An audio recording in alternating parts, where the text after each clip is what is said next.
Okay, thank you, everyone, for coming, and for our guest and his expertise that he is going to give us. And at this time, I'll hand it over to Bridget, and she'll be able to introduce him. Hi, everyone. So today we are joined by Vuso Moyana. I hope I'm pronouncing that correctly. Yep. Vuso is a director at Seniors Tech Services, drawing on over 25 years of extensive experience in the banking and training sector. He's developed effective training programs and strategies for older adults. He enjoys delivering customized training for older adults on Zoom through in-home visits and small group workshops.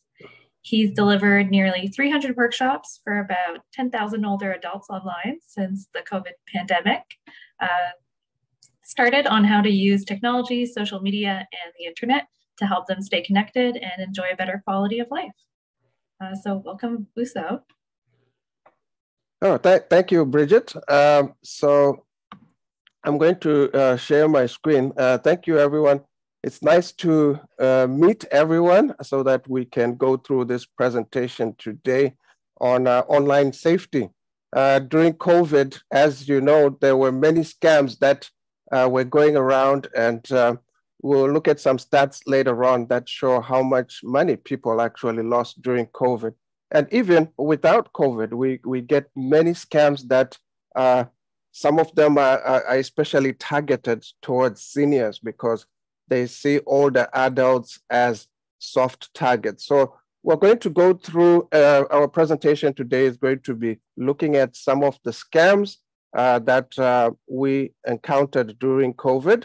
And also we're going to be looking at some common scams that happen all the time, even when we don't have COVID. Before we get started, you might be wondering at what level this presentation is going to be. Well, it's going to be very simple information. So it's what we might call a beginner's class. So if you are looking for the advanced class, this is going to be the beginner's class. And I'll try to explain it in very simple language so that, hopefully it will make sense to you. If we get disconnected at any time, please just hang on for a few seconds. It doesn't usually happen, but if it happens, I'll be back in just a couple of seconds. Please use the chat for questions, and I will leave some time as well for us to have a discussion and just review everything that we have discussed. If you can stay muted, that would be great, because the dog might start barking if you have one, or the TV, or something like that, or who knows, there might be a baby somewhere. So for everybody to be able to follow, let's all stay muted throughout the presentation. So the first thing that we're going to do is to look at our agenda, what we're going to be talking about today. And this is a quick list of the items that is in my presentation today. You can take notes, but I want you to know that you also get all the slides. So I will send them to Bridget and then she can share them with you as well. So this is our agenda today. We're going to be looking at the benefits of going online and the necessity for us to manage risks, because we know that even though the internet is a lot of fun, there are many risks involved as well, especially nowadays. We're going to be looking at common scams that we have come across during COVID. And we'll also look at common scams that happen all the time, even before COVID came along. And we will look at why it is necessary for us to speak out, because sometimes when a person is scammed, whether it's in person or whether it happens online, sometimes we're hesitant to speak out, and we'll look at why it's necessary for us to do so. And then we'll look at online safety strategies, because it's necessary for us to adopt some strategies that can protect us at all times when we are online.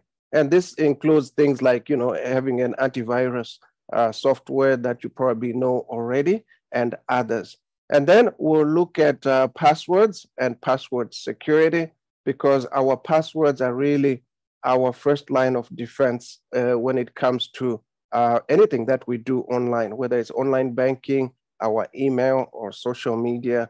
Our passwords have to be secure. And we'll look at online shopping. And online shopping and online banking were really, really big during this time of COVID, because it allowed us to be able to do things online.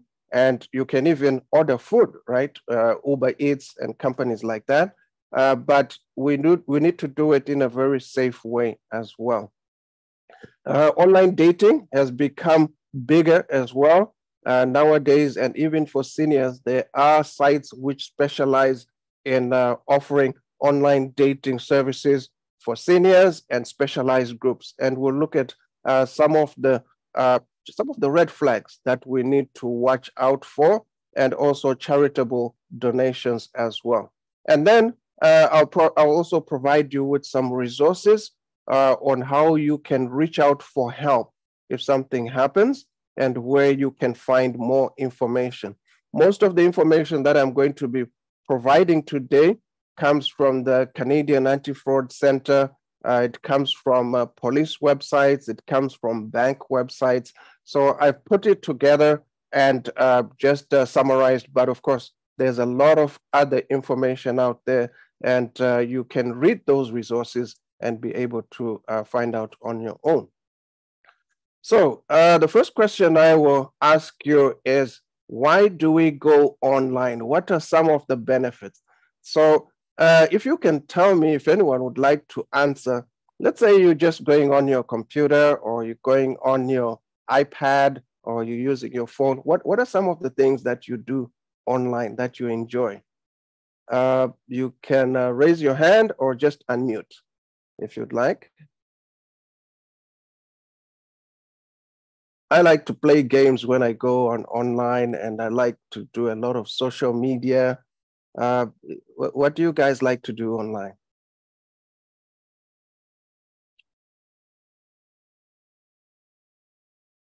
Is there anyone? Okay, well, I have a quick list. Oh yeah, thank you. You can even put it in the chat, yes.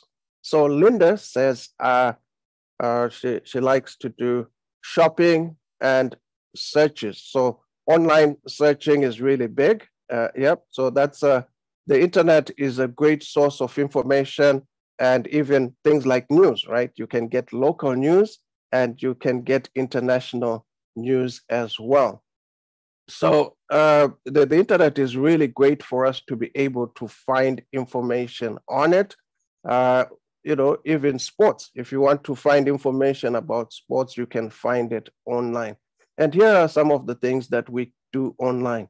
And we all do a combination of them. You know, we connect with people on social media. We send emails and receive emails. We look at international and local news. There's a lot of entertainment online, things like Netflix and YouTube. You can get information, just like she mentioned, and you can do different things that help you in life, like going online to pay your bills and also to be able to bank online. I'm really excited these days because you can deposit a check online, which is really great. And then you can look for educational courses. There are many short courses, there are long courses that you can do online, and a lot of free courses that you can do as well. And if you want to volunteer, you can find volunteer activities and even work activities online. Travel, if you want to travel, you can also find a lot of travel destinations, and you are able to you know, even go on YouTube and see the places that you want to go to. Charmaine says, you know, checking her bank account, which is great, and just looking up facts. Yes, quick fact check. That's an important one, especially, you know, with politics. It's always good to go online and verify if what the politician is saying is really true. So the internet is really great for many different things that we can find and the information that we can find. But we know that although it's really great, there are risks involved, and we need to be able to know how to manage that risk. It can also be a dangerous place. And we have seen that as internet use has increased, the dangers have increased more and more. And so it is important for us to be informed, to know these threats, and also the signs that we need to look for when we are online so that we can see them and we can know them. And then if something goes wrong, we need to know how to deal with the situation if something goes wrong. So this is what we're going to be looking at today. And before we go any further, sometimes people will ask me about hackers, right? And they say, okay, we know that this company was hacked, and this company, all the credit card information of customers, or all the SIM cards or the health cards was compromised. So what about hackers? Yes, and so we do know that there are hackers online, and there are other threats as well, such as malware and viruses. But during this presentation, we're going to look at personal measures that you and I can take to protect ourselves, to reduce the chances of losing our information. Because although there are these threats online and some bad people and bad actors online, we can also take personal precautions to protect ourselves. Let us look at some of the losses that have happened over the past 2 years or so since we've had COVID. You've probably seen these headlines as well. This one here on the left says Canadians lost more than $1.2 million to COVID-19 scams.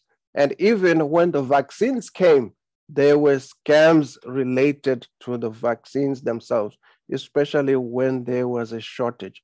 So even during crisis, we find that the scammers are most active and want to find ways to cheat us. And so we have to be careful when there are times when we are most vulnerable, when there is a pandemic, or when there is an immediate danger. That is when the scammers will bring out ways to try and cheat us. And here are some of the COVID scams that came out over the past 2 years. For instance, the SERB, and with the SERB, basically, they will try to either use your information to apply for the Canadian Emergency Response Benefit, or even try to create a new website that looks like the Canadian Emergency Response Benefit website or the CRA website. And recently, the Canadian government actually closed down nearly 1,000 fake websites that were pretending to be the CRA. So we have to be careful when we use those websites to make sure we're on the right one. We also receive calls, I'm sure all of us, very often, where a scammer tries to trick us to give them personal information. And in some cases, they may even threaten us and say, you owe some money to the CRA, or there's a police warrant out for you. So we have to be careful about these unsolicited calls. And sometimes it's not just calls, it can be text messages as well. And usually they will always request an urgent action or payment, or they might be offering you some kind of financial relief, especially if it is during times like these, during COVID. So we have to be careful about these scam calls as well. There was also another one where they would come to your home, and the scammer will pretend that they can offer to disinfect or decontaminate your home. And they tell you, you know what, we can deep clean your house and no virus can get in, or we can get rid of the COVID virus. And in some cases, they'll be selling what are called decontamination kits. And they offer this in conjunction with the deep cleaning. And what would happen is you would allow them to come in, but sometimes they will not even do any deep cleaning. They just mop around and clean and they leave, or they just take your money and they never turn up at all. So we have to be careful about that scam. And then, of course, there is the scam where they were offering all sorts of miracle cures for COVID. And these are really fake COVID-19 treatments and remedies. And in most cases, they are not just scientific, but they could be supplements as well. So they'll come to you and say, this is a natural cure. So when you're going online and you're shopping for medications or any kind of vitamins, we have to be careful, especially if they claim that they can protect you from COVID. You've probably seen this one as well, where people were selling fake sanitizers and masks online, where they were claiming that, you know, this mask is an N95, but it's actually a fake N95 mask. So we have to be careful of that one. At the beginning, we saw in particular, there was a shortage of testing facilities, or it was difficult to get tested. And people were selling fake COVID-19 test kits online, and they continue to sell them even today. If anyone is planning to travel, please be careful, because when you come back, you will need to fill in the ArriveCan app on your phone. So when you go on your phone to download that ArriveCan app, make sure that it is the correct ArriveCan app that is provided by the Canada Border Service Agency, because there are fake apps that were created as well. And in some cases, they would ask you to pay something in order to get to be able to sign up and enter your information. It was a small amount, like $5, but what they really want to get is your credit card information when you enter it. So these are, so just make sure that you get the correct one, which is from Canada Border Services Agency. When you download it, either from the App Store or from your Google Play Store, if you have an Android phone. So those are scams that we saw. Those are just a few scams that were quite common during COVID, but we're going to go through now some of the common scams that we see every day, whether we have COVID or not. And the first one that we're going to be talking about is phishing. And phishing is just a fancy name for when they send you an email. The scammers will send you an email and they pretend to be your financial institution. Whether you have an account with CIBC or TD or BMO or RBC or National Bank, any of those banks where you may have an account, they will pretend to be that bank and they will send you an email. And that email, the aim of that email is to request you to enter your login information. So they will ask you to validate your banking login information and enter your bank card and password, or enter your credit card and password. And here is an example of what this looks like. And in this case, they're pretending to be RBC.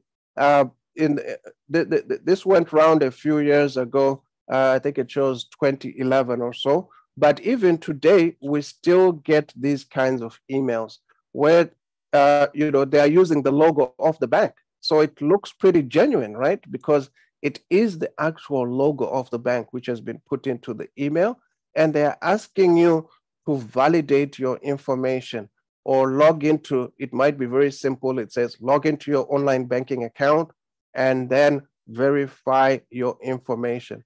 And yet that website is fake. So once you log into it, you are taken to a fake website that looks exactly like the Royal Bank, and then you enter your information.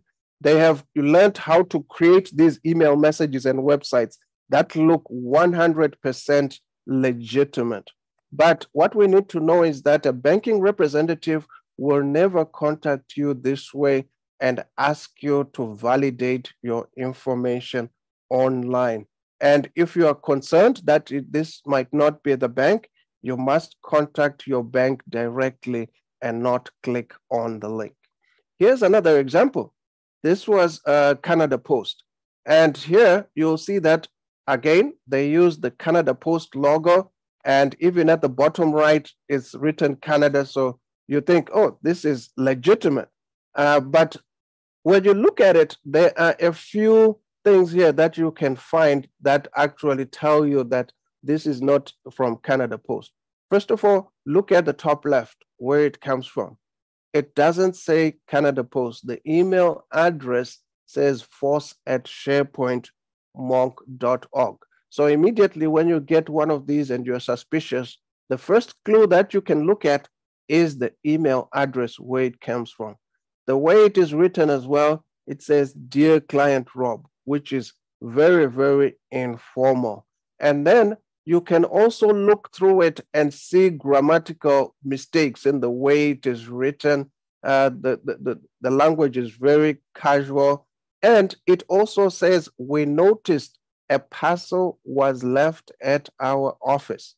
But we know that if Canada Post comes to your home and they don't find you, they are going to leave a sticker on the door that tells you exactly where to go to get your parcel. So this is very vague and grammatically is not professionally written, and the email address gives it away that that it's not from Canada Post. So you have to be careful about these emails and not click on the link where it says verify the address, because once you go there, you'll be asked to enter personal information that allows them to be able to commit identity fraud. So this is an example of phishing. And then there's this one here, which has been going around for the past 2 years as well, that tells you, that pretends to be Netflix, where they send you an email and you have Netflix, you are using Netflix, and they say, there's a problem with your billing. So they're asking you to click on the link to fix the problem. But when you get this kind of message, whether it's Netflix or any other, the best thing to do is to log into your Netflix account and see what the problem is. Don't click on the link. So these are some examples of phishing emails that we have to be careful of. Another way in which scammers have been trying to take information from people is requesting a personal loan or help. And in this scam, the criminal writes an email using a personal message. And in this case, they will ask you to send them as a small loan or help in some way. Sometimes, to make it more effective, what they will do is they will hack into your friend's account or your sibling's account or your mom or your dad's account or even your grandson's account. And then they will send you an email saying, hey, I'm stuck. I lost my wallet. I need money. Can you send me $300? I'm in Ottawa and I'll give you when I come back to the city you're in, to Toronto or anywhere. And then you think, oh, this email must be legitimate, right? Because it's the real email address of my grandson or of my friend. And then you send the money, but actually it's a hacker. So we have to be careful about any requests for money or short-term loans, even if it comes from an email address that you know, because this is a popular tactic that they use. In all cases where you get a request for sensitive information, like to enter your banking information or enter your bank card number, enter your driver's license or your SIN or your passwords, we must delete that email. So don't keep it in your inbox and just ignore it, or just just delete it. Make sure that you delete it completely and even go into the trash and make sure that it is deleted permanently, because these emails may come with all sorts of malware that can damage your computer as well. Another tactic that we have to be careful of are pop-ups and warnings. And in this case, you may be using your laptop, you may be using your desktop, or you may even be on your phone. And then you get a sudden pop-up that comes up on your screen, and it is bait for you to click on it. And those pop-ups, you have to avoid them and close them and never click on them. And we have some examples of those pop-ups. For instance, look at this one. It looks like, a genuine pop-up that is telling you that there's a problem on your computer and you need to contact them or click on a link to be able to fix it. And in addition, they use the genuine logo of an antivirus program. They're pretending to be Malwarebytes, and it shows up on your screen, and the aim again is to cause panic. Here's another one here where they pretend to be the actual Windows Defender itself. So you'll see that at the top left, it actually says Windows Defender. And Windows Defender is the antivirus program that comes with your computer if you have a PC, a Windows computer, when you buy it. But this is actually a virus that is coming up on your screen. And the aim again is for you to click on it, because once you click on it, they will infect your computer. If you have a Toronto Hydro account, there has been, or if you look on their website, I took this from their website, there's been a fraud alert on their website about people sending these text messages or emails asking you to accept a refund. And they say, hey, you have a refund for $20 from Toronto Hydro. Click on this link in order to deposit your refund. So we have to be careful about that as well. It may just pop up on your screen, or it may come in your email. It may even come as a text message. And then another popular one is Amazon, where they use companies like Amazon, or they use even Home Depot has been used in this way as well. And what they do is they send you a message and it says, congratulations, you have just won a $1,000 gift card.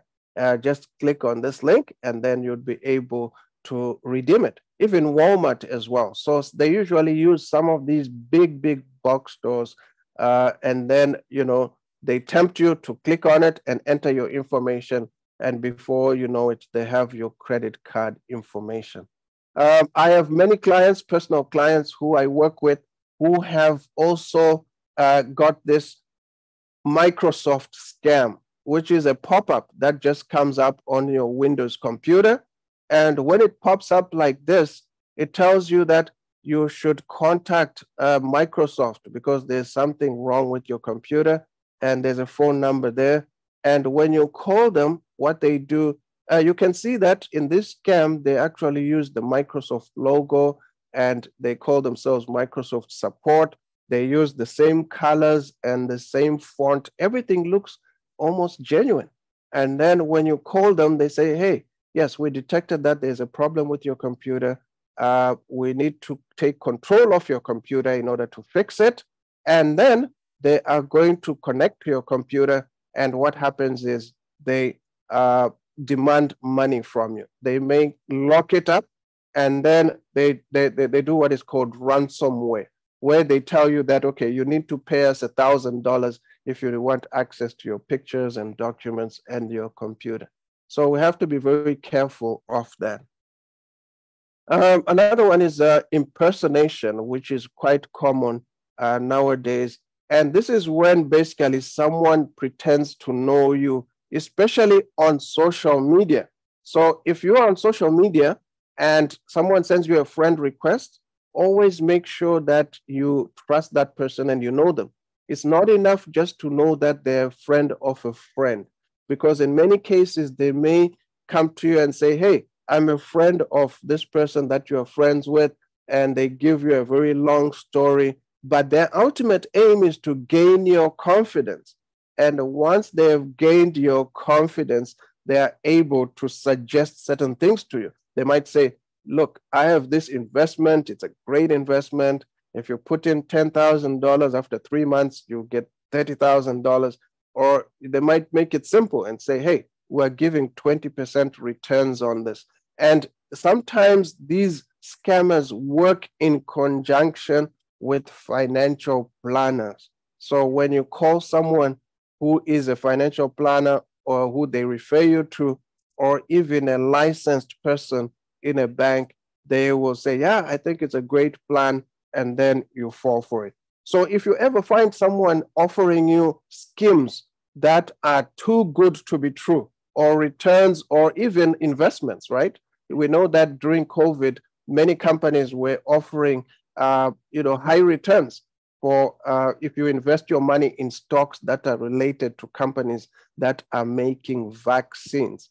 So you have to make sure that you are very careful about the people that you deal with online, because a lot of people have lost a lot of money, even life savings, to investment schemes. In all cases, it's really necessary for us to speak out. We don't want to be ashamed if anything like this happens. These guys are very smart. There are people, I have some clients who have PhDs, who are university professors, very smart people, but they have been scammed. And sometimes it's very easy for us to feel ashamed because you don't want others to know what happened to you. But it's very important for us to speak out and report it. You can report it to your local police. You can report it online to the to the Canadian Anti-Fraud Center. And even if it involves your email or anything like that, you can report it to Google or Yahoo. And by reporting it, you're actually helping other people as well. It's not only you, but other people as well to know about it. So we have to make sure we report it. So we're going to be looking at some online safety strategies next that we can use just, as we are online, just to be able to protect ourselves online at all times. But I'm just going to go back into the chat quickly and see what we have there. Charmaine said, I did get that Microsoft email scam. There was loud bells as well and warnings not to shut down. I knew it was not legit and confirmed it as I did have the real Microsoft customer service phone number. Okay, so yes, Charmaine, I'm glad that you took that action to protect yourself and you are able to recognize it immediately that that it was a scam. What Charmaine did was she says here she did a hard shutdown of the laptop. So if you get it, that's a great strategy. Just shut down your laptop completely and then wait a few minutes and then restart it. So thank you very much for sharing that, Charmaine. That's really great and useful information for everyone.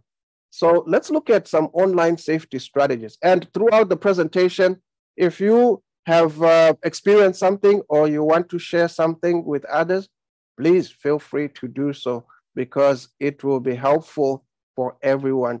And we all benefit when we all contribute. So the first strategy that we're going to be looking at is passwords. And you've probably heard this 1,000 times that we have to make sure that our passwords are as complicated as possible. Try to use a minimum of 8 characters and up to 12 if you can. You must put an uppercase and a lowercase letters, a number, and a symbol in your passwords. Be creative. Please don't use your name or your spouse's name or anyone who is easy to guess in your household.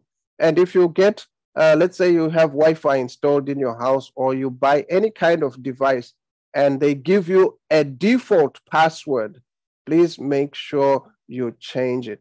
You want to make sure you use different passwords for different places. Please don't use the same passwords and avoid sharing those passwords. And this is an example of what a complicated password looks like. This is a 12-character password. It has a capital letter, small letters, it has numbers, and it also has a symbol. So our passwords are really our first line of defense in everything that we do. If we can make it difficult for the hacker to guess our passwords, we're already making a difference.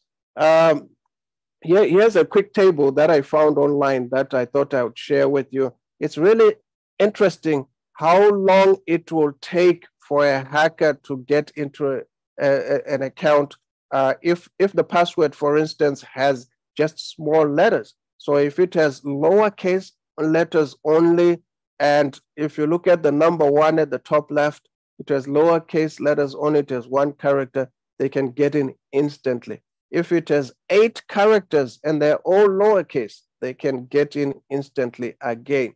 But if we look at the last column, if it has 1 uppercase letter, a lowercase number, and a symbol, and we look down, it has 12 characters, that's the time it will take for them to be able to crack. So a 12-character password is 62 trillion times more difficult to crack compared to a 6-character password. And that's not me who said that, that's the Scientific American. So try to make it as complicated as possible to be able to get in. When I was looking up Canada and our common passwords, I found this interesting as well, that Canadians, use their own name or their spouse. It's very common for us to use our own names or spouses in our passwords, or we use our sports teams, right? We use the Toronto Maple Leafs or Raptors in our passwords. So you want to try and avoid that, because these passwords which I have listed down here have been cracked. They have been cracked by hackers before. In 2021. They were the most commonly cracked passwords. So you want to try and avoid using the password, using the word password as your password, or let me in, or just 1, 2, 3, 4, because that makes it very easy. Or if you really love the Leafs, please don't use the Leafs as your passwords. Because if you do that and you have a weak password, this is what can happen. You can get locked out of your accounts and not be able to access your accounts at all, or your computer. They can go in and they can delete all your emails, documents, pictures, and contacts. And I have clients who have experienced this, where everything was deleted out of their computer or their phone or their iPad. They can also pretend to be you, the impersonation that we talked about before. And then once they pretend to be you, they are going to contact your friends and family. And then once they contact them, they can ask for money or pretend to be you and send some really weird Trojans or malware to them as well. And then, of course, they can access your banking information. A lot of us save our passwords on our devices sometimes. And once they can access your banking information, they can go into your bank account and then transfer money, or even change your address. And then they can apply for a new credit card. So we have to be very careful how we keep our passwords and how we make our passwords. And I notice here, Linda said, I switch vowels with numbers and use symbols that represent letters, just such as at for A and an exclamation mark for I. Wow, that's really great, Linda. Thank you for writing that, because it really it's really great that you are able to use those and protect yourself. And even Alan says polls and surveys online are seeking data to help crack your passwords. Okay, I guess you had an experience with that. Yeah, we have to be careful as well about polls and surveys that may not be from trustworthy sources. But just at this point, I'm going to just launch a poll, and we'll be able to answer that poll. Oh, thank you for doing that. That's Alan. I think you launched it for me. Thank you for doing that. Yeah, so in this poll, I'm just asking you to answer this anonymous poll. It says, where do you keep all your passwords? And, there's no right or wrong answer here. I have used all of them. I have kept my passwords in a notebook. I've kept them in a document or spreadsheet, and I have kept them on my device so that it just enters it. So if you could just answer it on your screen, and it will give us an idea about how you do it. And when we have a fair number of people, then we can share the results and we can discuss it. And like I said, there is no wrong or right answer here. So I'll leave it to you, Alan, to decide when to stop and then share the results, and we'll see. Thank you very much. Okay, so I keep all my passwords in a notebook. Yes, that's good. That's good. There's nothing wrong with that. Just make sure that that notebook, you keep it in a safe place, and it is not accessed by just anybody. It has to be accessed by someone who you really trust. I keep all my passwords in a document or spreadsheet on my computer. That has nobody in our group does that. Some people do that. If you do that, you have to make sure that you put a password on that document. Let's say it's a Word document, or it's an Excel file, or it's just notes that you wrote and you keep on your phone. Make sure that you put a password on it. I keep all my passwords on my browser, and it automatically puts them in for me. Yes, our browsers, whether it's Google Chrome, Safari, or Explorer, or Edge, or Firefox, they do allow us to be able to do that. The only thing with that is just be careful not to put the very, very sensitive passwords there, like your banking passwords, because if somebody goes to that section where the passwords are, then they'll be able to just log into your account. I use a password manager like LastPass. Yes, that one is also a good way to keep your password. A password manager is a small program. For those who may not know, it's an app that you can use to keep your passwords safely. It helps you to also generate very, very strong passwords, and it automatically fills them in for you. So it's an app that you can download on your computer, or you can download it to your phone as well, or your iPad. I use only a few passwords and can remember all of them. Wow, that's amazing. I wouldn't be able to remember all of them, but if you are using a few passwords, that's great, and you can remember all of them.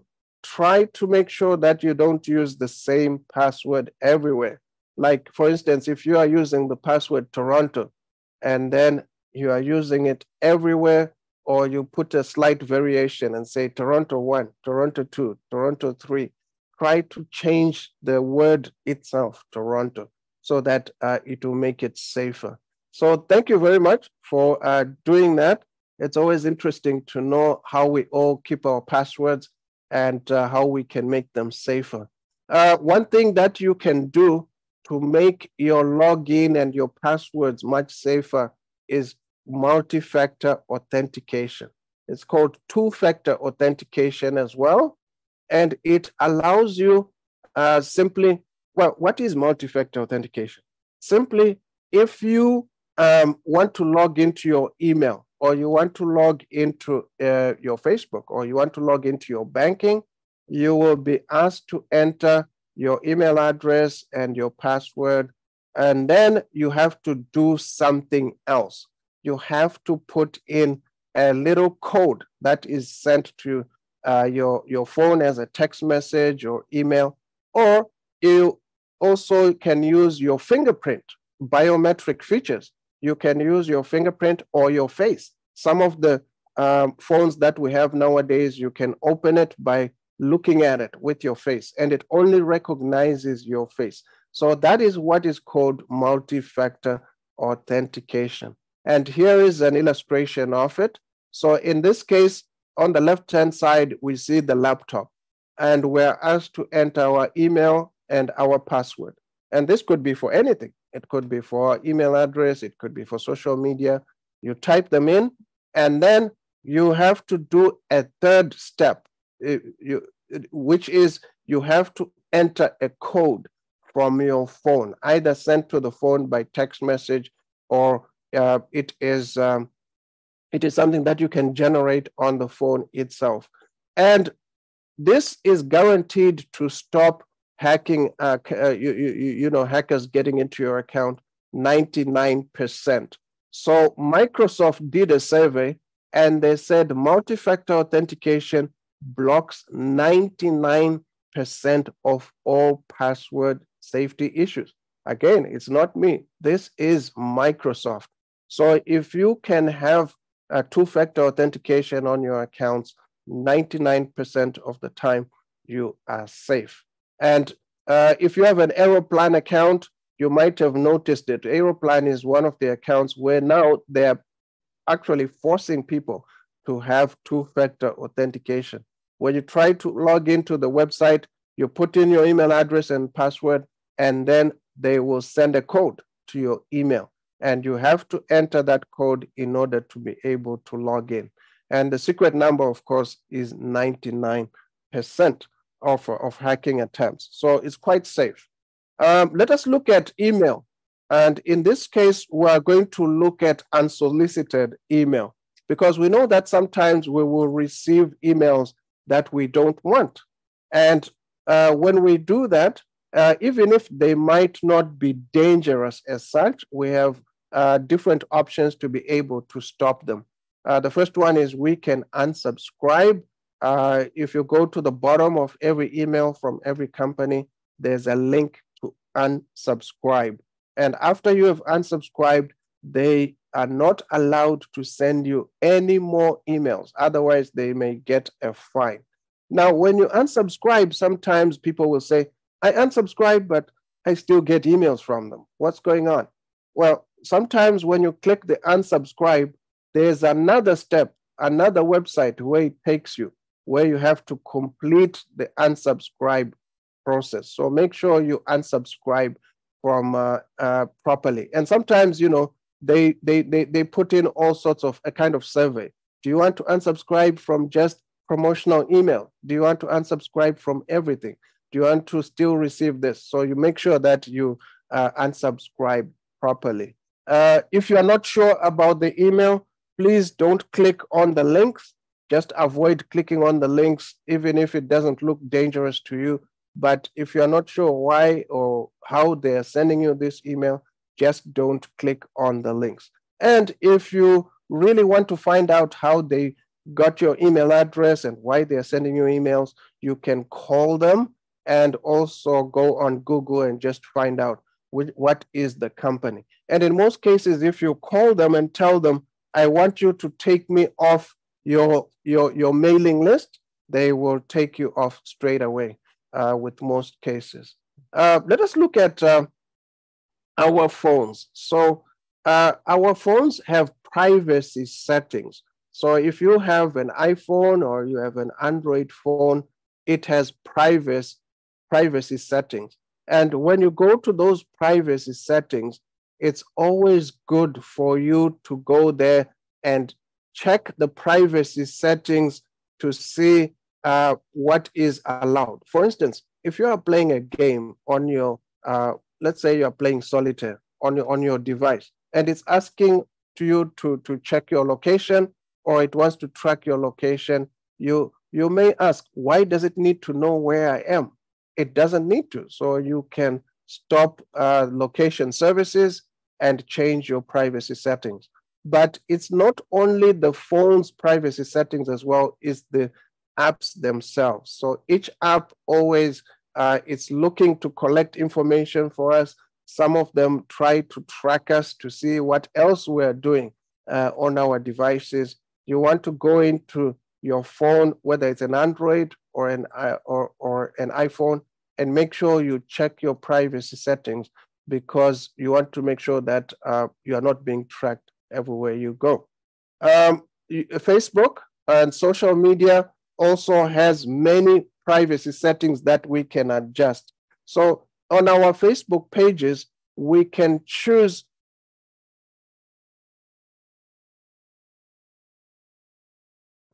And why do we do this? We want to do this because you have the power to decide who sees what is on your Facebook account. Your pictures, your videos, what you write on Facebook, your friends list, who are your friends on Facebook. You have the power to determine who can see all that. And when you go to your settings on Facebook, you just go to your privacy settings by going to settings first, if you are on your laptop, and then you just go to privacy. If you are on your phone, you can do the same thing as well, or on your iPad or Samsung tablet, and just look for the privacy settings, and you are able to determine who can see what is on your account. For instance, if you post something, do you want just your friends to see it, or you want everyone on Facebook to see it? Or do you want a select number of people, a small number of people to be able to see it, and not every friend that you might have? You might post something, for instance, your family Thanksgiving event, and you want just your family members to see it, but your old friend from high school, who you were in high school with in 1960, you don't want him to see it. So you can also change that so that those privacy settings. And it's not only your posts, you also have to be careful about things that you post on Facebook. For instance, hackers are very good at going on social media to look for information that they can use to commit identity fraud. So things like your date of birth, where you stay, your exact address, where you've worked, and things like that. You want your phone number. You want to go there and be able to not to put too much information, or if you decide to do so, change the privacy settings so that only you can see it or your friends can see it, not everyone on Facebook. So we have to be very careful about that. You want to be able, even when you are posting information, to post information that you are comfortable with. So you want to try and avoid, identifying information. Or even, let's say something happens to you. You get a big check, right? And then you go on Facebook and you want to write about it and post the check. Some people, you'll see them, they get a driver's license, and then they will take a picture of the driver's license and they put it on Facebook. Hey, I got my driver's license. Well, that has all your information on it, and the scammers are looking as well. So we want to try and use Facebook carefully and also professionally as well. When you are using Facebook, you are creating a reputation, an online reputation, and people will make judgments about you, and they will look at it and also make decisions based on the limited information that you are posting. So you want to remain professional and try to post things that you really want people to see. You don't want to post comments on Facebook that may be viewed by others as inappropriate, and make sure that you review photos of or pictures before posting them.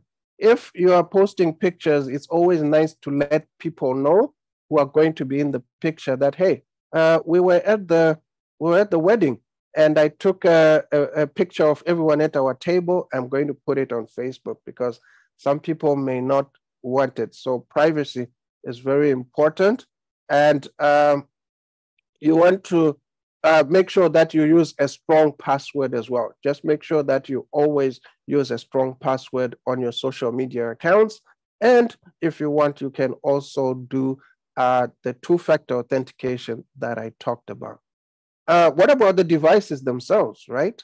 We have our phones, we have our laptop. We need to keep the actual devices themselves safe as well.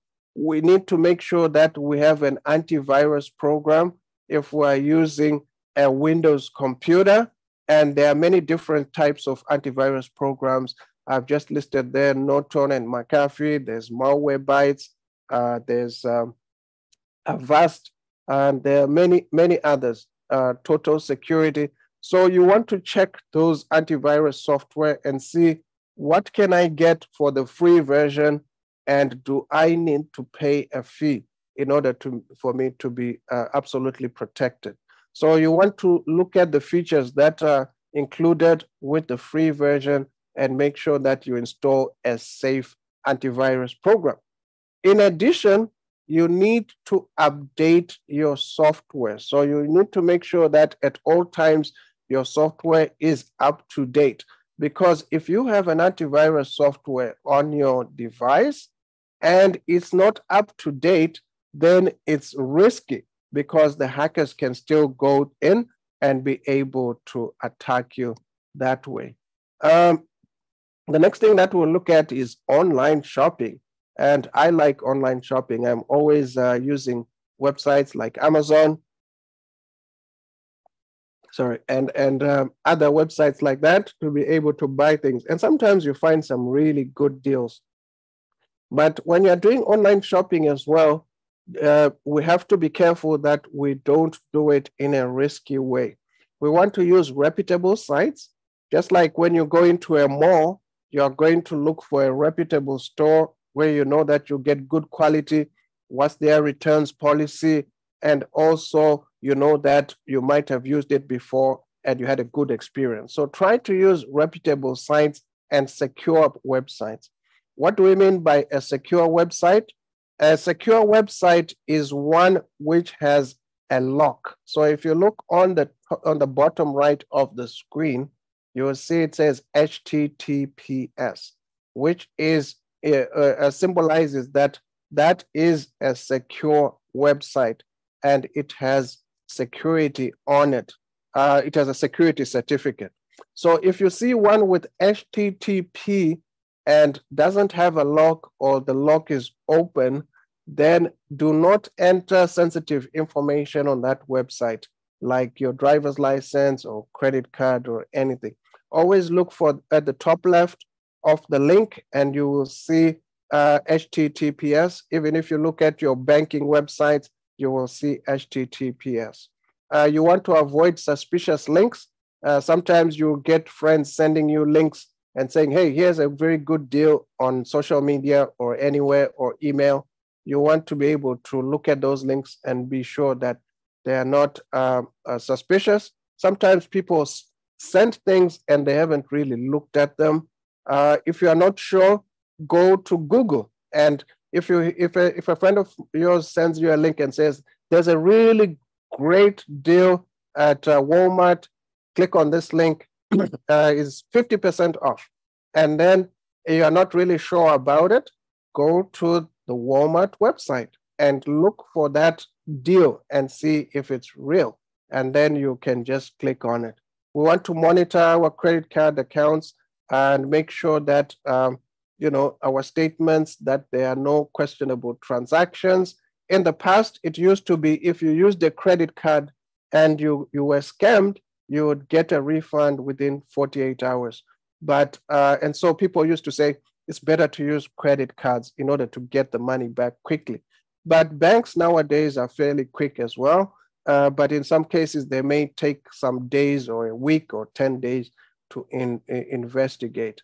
And we also just have to, when you see a really good deal online, try to think about it really before you click on it, and try to do some extra research. You can just ask your friend or even call the business just to find out if it's for real. And a very important point is you must provide minimum information. So minimum information means if you're buying something online, you want to tell them your address. You want to tell them your email address so that you can get the tracking. You also need to give them your credit card information. So that's minimum information. If it is a new website that you are using and they start asking you for your driver's license, or they start asking you other things, then be worried about that and ask yourself, why do they need all this information? So try to provide the minimum information that they need to deliver that product. And here's one which I talk about to my clients quite a bit, which is charitable donations, because many of us have money coming out of our accounts every month that we donate to charitable organizations. But sometimes we will find that people will come to our door and they will knock on the door, or they will stop us in the street, right? And sometimes those people could be scammers as well. So we have to be careful to donate to reputable organizations. And you can check with the CRA website. You can go and check on their website. They have a list of organizations that are registered with them, and then you can verify the organization, especially if that person is pushing you to make a quick donation that you need to donate right away. Sometimes they may come to your door wearing an outfit that looks like a reputable organization. And some years ago, there was a case where somebody was going around wearing a Red Cross outfit, and he was going from door to door, and he was arrested. So you have to be careful. And if you're not sure about the person, just say, okay, give me 2 minutes. I'm just going to call the company and just verify something. One tactic that has been used by scammers as well is where they call you and thank you for a previous donation. So they call you and say, hey, thank you very much. You donated to us in, and you say, oh, I don't remember donating to you. And they say, no, you donated to us in 2001. Then you say, oh, okay. Well, I can't really remember 2001, right? I must have. And then you give them your credit card information and you lose your money. So that's a popular tactic as well. Let's move on to online dating. So online dating has grown really big for young people, for middle-aged people, and for seniors as well. I have helped many clients to set up their online dating profiles and be able to find love online. But we have to watch for red flags when we are online as well. If the picture of the person doesn't really match what they're saying, or it looks like a picture from a magazine, or they're telling you, I'm 60 years old, but the picture looks like they're 40, you have to be careful and listen for red flags and look at red flags. Look for all those abnormalities, just like in real life. If you are starting a relationship or talking to someone, potentially starting a relationship, you are going to watch out for red flags. And online as well, it's more difficult because you can't see the person, right? The person is another city or another country. So you have to be careful. And sorry. And whatever you do, don't send money to them, because they might say, hey, I want to come. Let's say they're in another country. I want to come to Canada to see you. I have $2,000. The ticket is going to cost $3,000. All you need to do is just send me $1,000. But then you're going to lose that $1,000 and never see them. But having said that, of course, there are some people who have found love online and started happy relationships online. But just be careful, please, because some people have lost a lot of money due to online dating scams as well. This is just a quick one. You want to be able to keep your items in a safe place. You might have seen some news articles about, a laptop that was stolen in the car. You want to make sure that you keep all your devices in a safe place always, whether it's your phone, whether it's your iPad or your laptop. And if you use the device, try to clear your browsing history afterwards as a way to be able to protect yourself. Now, many of us might be traveling, right? And when we travel, we want to make sure that when we use public Wi-Fi, we are safe. So, you might be planning a trip to a resort right now. I think this is Jamaica, Negril, yes. But you want to make sure that you want to avoid sending personal and sensitive information using public Wi-Fi. And public Wi-Fi is, what is public Wi-Fi? It's in the transit. Public Wi-Fi is at the airport. It's at the public library.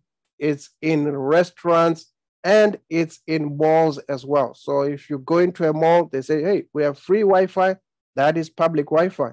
If you read the terms and conditions, it says others may be able to see what you are doing. So please don't start doing your online banking using that public Wi-Fi or entering personal information, or even do online shopping.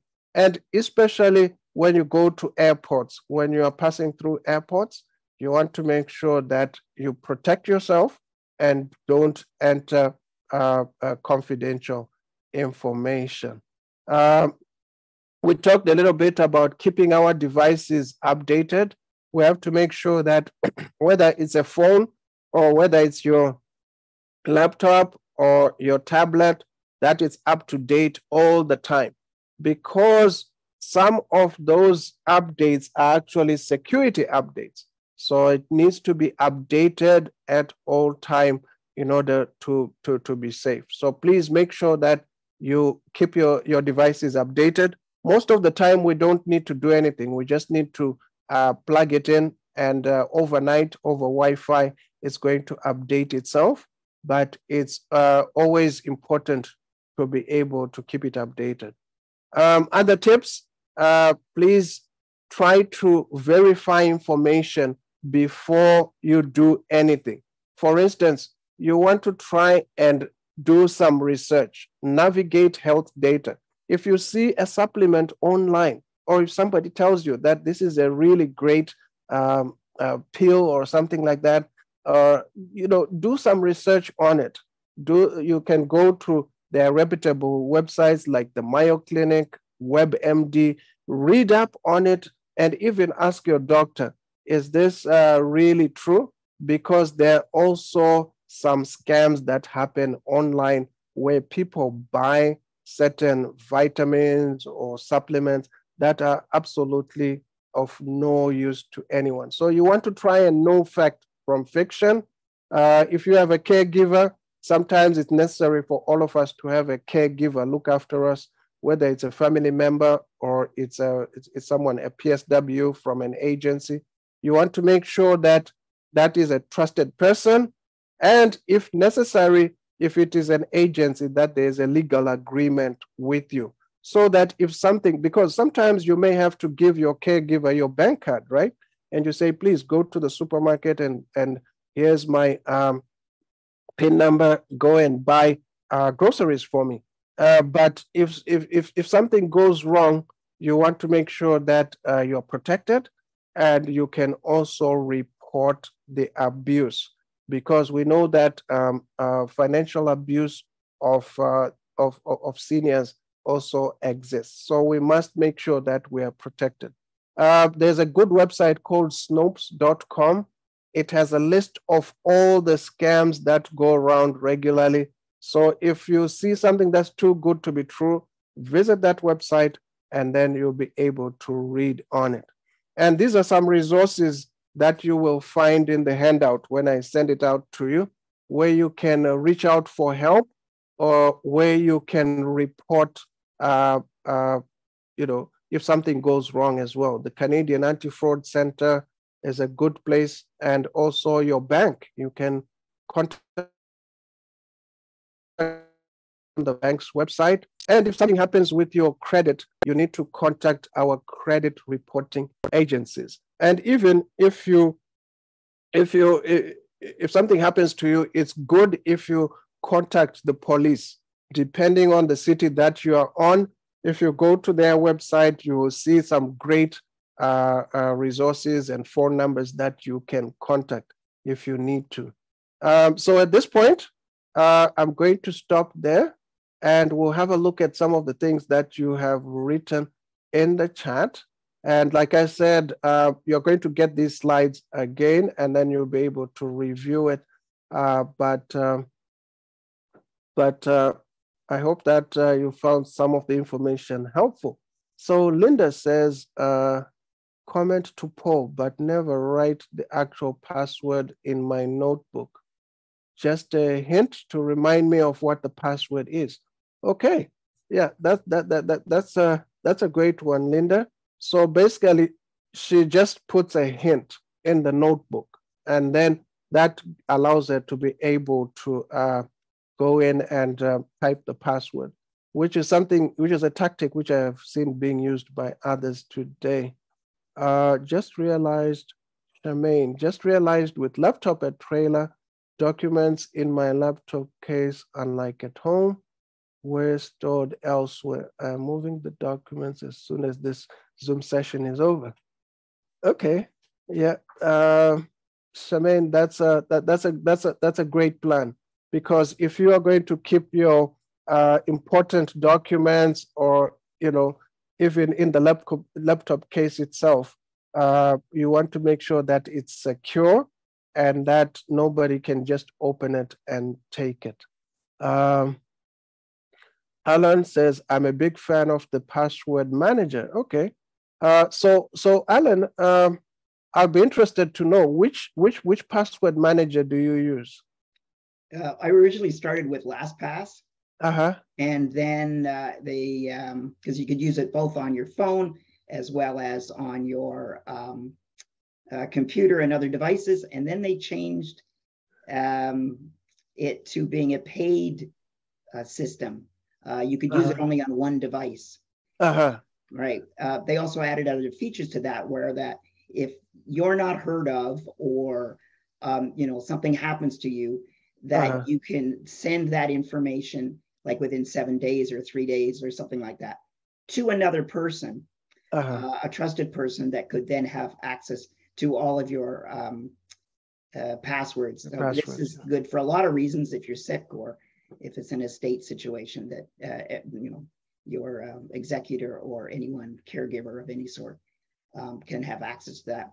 But when they transferred over to the paid system, I looked around. So I'm a big fan right now of Bitwarden. It's the one I like. Okay. So I can use it both on my phone and on my regular computer. One other caveat, I actually still use both of them. And I store my LastPass password in my Bitwarden manager, and I store the Bitwarden one in my LastPass, just because if you lose your master password, you're poached. Yes, you can't get back in again. Yes. So you want to make sure. And there is the ability to export all of those passwords out into another sheet.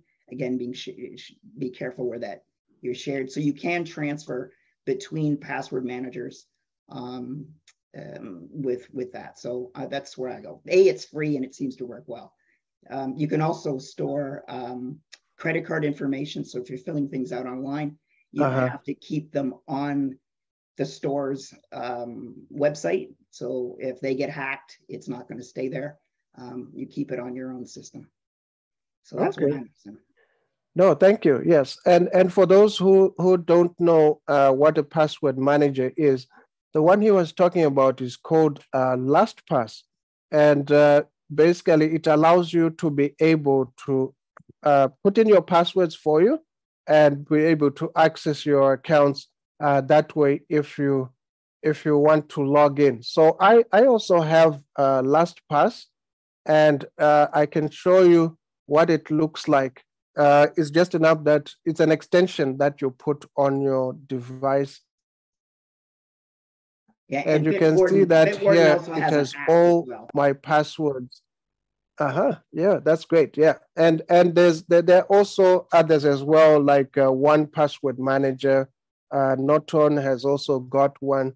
So these passwords managers allow you to be able to save your passwords, and then they also have an added feature for a fee, which allows you to monitor your passwords on the internet. And then if your password has been compromised and it's being sold somewhere on the dark web, then it will be able to get there and inform you. You also have this feature available on iPhone. Actually, if you have an iPhone and you are able to get a warning or go to your passwords and see if your password has been compromised. So for instance, with my LastPass here, you can see that when I go to the website, it automatically puts in my username and password, and then I can just log in. And if I want to create a new password, it can just create a new password. It can recommend a strong password for me as well. So if I want to create a brand new account. So that is what a password manager does. And it's also very important because if you're writing down a password that isn't random or isn't long enough, it's very difficult to remember those or even to write them down properly.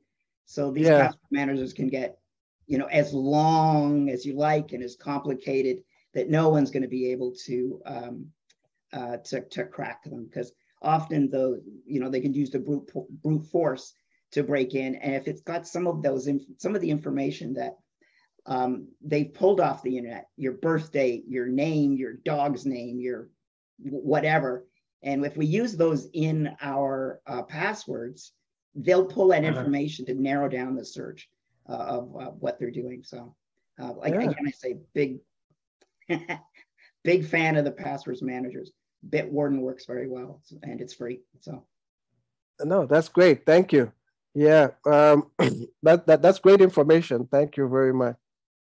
You had also mentioned that suspicious emails, if you get suspicious emails, you can also mark them and send them directly to spam, which is a really great point there, because if you get emails, you can mark them as spam so that they go directly to spam, and you are able to block people as well from sending you emails when they send you emails.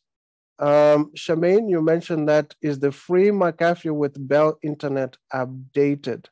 That is updated automatically, but I've had some people who have opted to go for a much higher value than the free one, especially if you remember, Rogers also used to offer free antivirus protection, but then they stopped it because just not enough people were using it, and then now people choose to buy something where they pay a fee and get premium services. So it's good to have it. It's better than not having a free service antivirus. It's good to have it, and you can be sure that it will be updated by Bell, which is great because it's managed separately.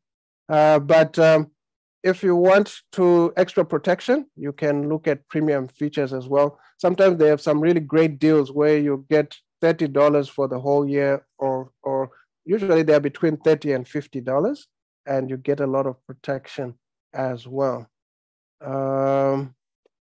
Linda, yeah, I was going to say, just as a bit of a note, I've always used the free ones, and because I'm careful with some of the other things that I do, I know I've read recently that the Defender program, which was not very good in the beginning, this is the one that comes with Windows. They've upgraded it, and it's not bad right now. So even if you're just using that one, it's not too bad. So a lot of the things that they do try to sell you, not necessarily Defender, but Avast and AGV and all those other ones, the upgrades are a bit of a money grab. So careful what you're looking for. Make sure the features that they're offering you really need and aren't just another something to sell you. Yes, that's true. You do need to compare what you're getting when you are paying for antivirus software or any other service, in fact, that you are getting. You need to compare, what am I getting on the free version with Avast? What am I getting on the free version with McAfee? What am I getting on the free version with Malwarebytes? And see where you get your best value before you sign up for the paid services. Now, we have a question here about PayPal. PayPal is a great service for anyone who has never used it before. it allows you to be able to make payments. Let's say you want to buy something online and they have the option of PayPal. You can open a free PayPal account. It allows you to buy something and they won't give your credit card information to the company that is that you are buying from. And I have used it before, and then you put in your credit card and then they can make the payment for you. So in that sense, it's an option that allows you to be able to hide your credit card information. Sometimes, there might be a small fee, but if that's important to you, then you can certainly look for it and use the PayPal option. If you want to open an account, you can just go to the PayPal website and you can open that account for free. So that is certainly an option that you can look at as well. Yeah, I was going to say that PayPal is the merchant, as I wrote in the notes. PayPal is our trusted merchant. We do all our transactions either through e-transfer from the bank or PayPal. They're very good for charities and not-for-profits. They have a if we do get money, it's at a reduced fee as the merchant. And they also do donations with the right link, and there are no fees. That's through PayPal Giving. So big fan of PayPal. I know that the Toronto Metropolitan University, the old Ryerson, they actually use it because for them it's the cheapest way to go. Okay, no, thank you. So so there it is. PayPal is a great service. We use it as well quite a bit in our business, and in many of my promotions or anything, you do have the option to be able to use a credit card, e-transfer, or PayPal, because many of our clients ask for it as well.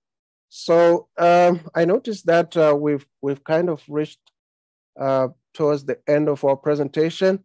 But if there's anybody who has a question, we went through all the questions in the chat. So if there's anybody else with a question, I would be happy to answer it. And if you don't have a question right now, but you might have a question later, you have my email address right on the screen, info@seniorstechservices.ca. You can just send me an email and I will be happy to answer that question. Oh, Susan Flowers has a question. Oh, okay. Please go ahead, Susan.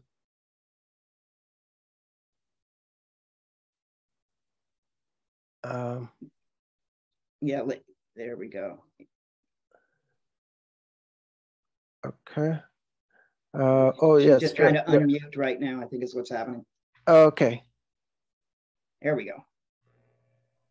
Yeah, okay, I was asking if there was a phone number, and you just supplied that. The 647, is that for Toronto? Yes, 647 is for Toronto, and the 1-800 is for anybody who is outside Toronto. Oh.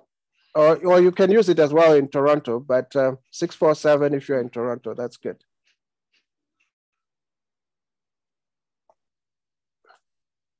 Yes, yeah. Okay, and you gave us an email. Yes, so the email is okay, and oh, sorry, go ahead.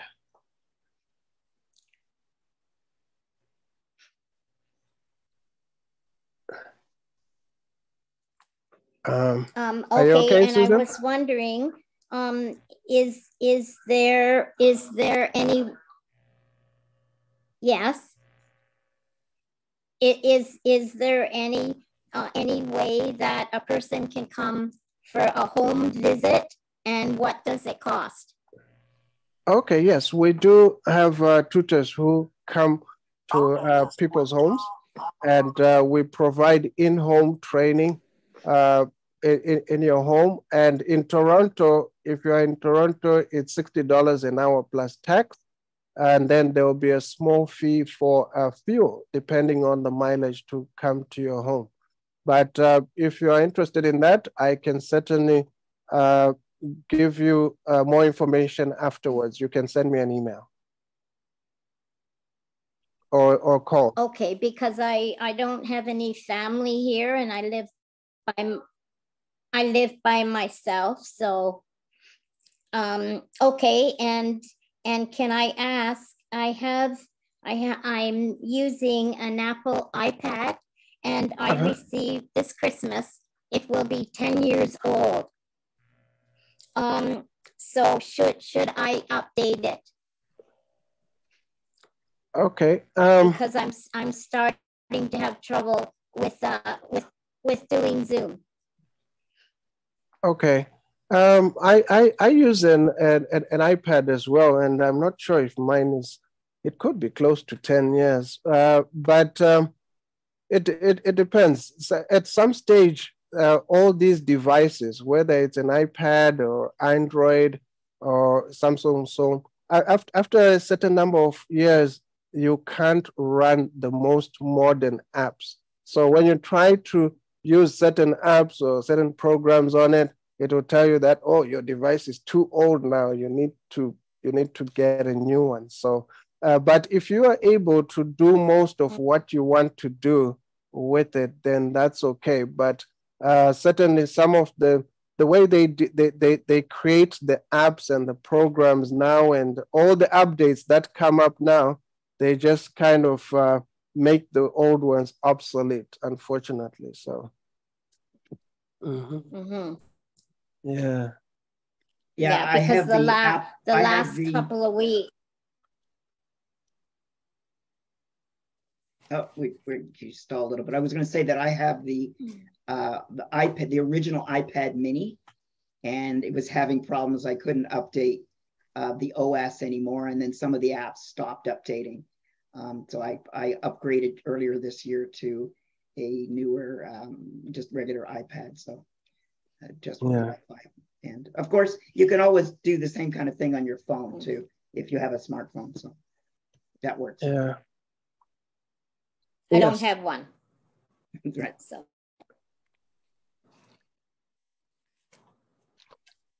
Okay. Janet, any more questions?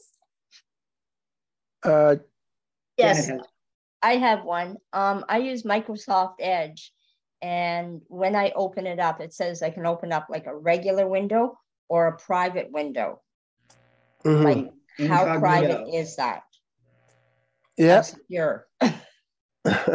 Yes. So no, that's a great question. So whether you're using Microsoft Edge or you're using Google or you're using any other browser, you have the ability to be able to open a private window. So this is Google. It's not Microsoft Edge, but it's basically the same concept, where you can open a window that is called an incognito window or a private browsing session.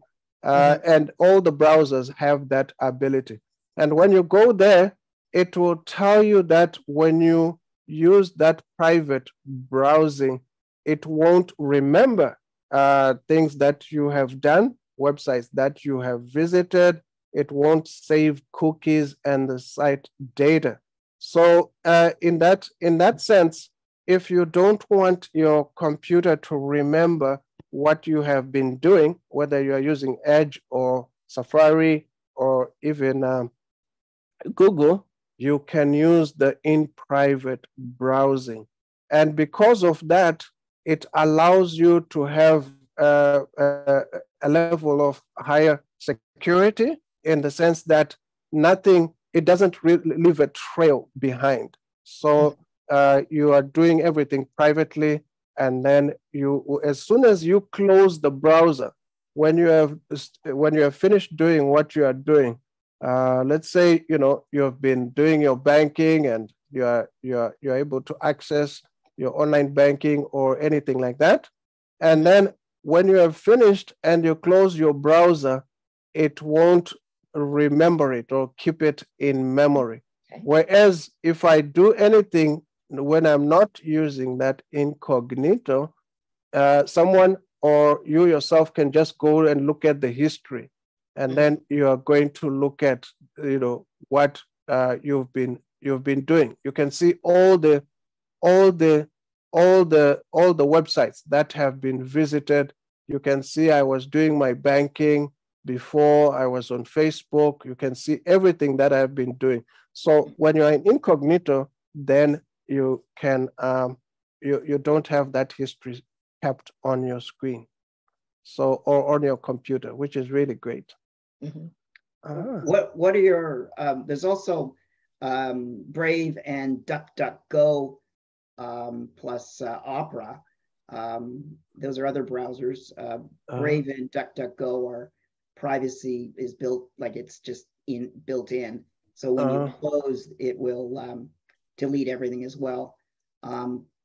Brave has a Tor option, and Opera has a VPN option. It's a very simple VPN. Okay, so this is the DuckDuckGo browser that he's talking about, which allows you to be able to have some more privacy if you want to try it out.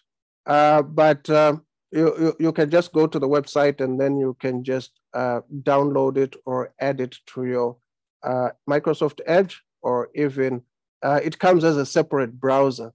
But there are different browsers, yes, that do provide you with more privacy.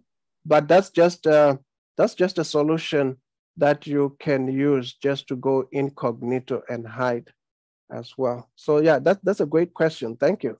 Yeah. No, I usually just use it for banking. So would it be sort of good now for emails and everything else? Yes, okay. You can do anything you want on it. You can do anything else, yes. Okay. Just remember your ISP, your host, where you get your internet from, it doesn't block what they can still see where you're going. What the incognito does is simply not save anything on your computer of where you've been. So like I said, if I think Opera has a VPN option, which is a VPN stands for Virtual Private Network. It masks your address of where your computer is. It's called an IP address, and there are some additional benefits to that. So for those who might not know, like a VPN allows you to be able to log in, and then it won't show where you are. So for instance, when you log into a VPN, it would not show your exact IP address, like where you are. You could even log in from England, or log in from the United States, or log in from Australia.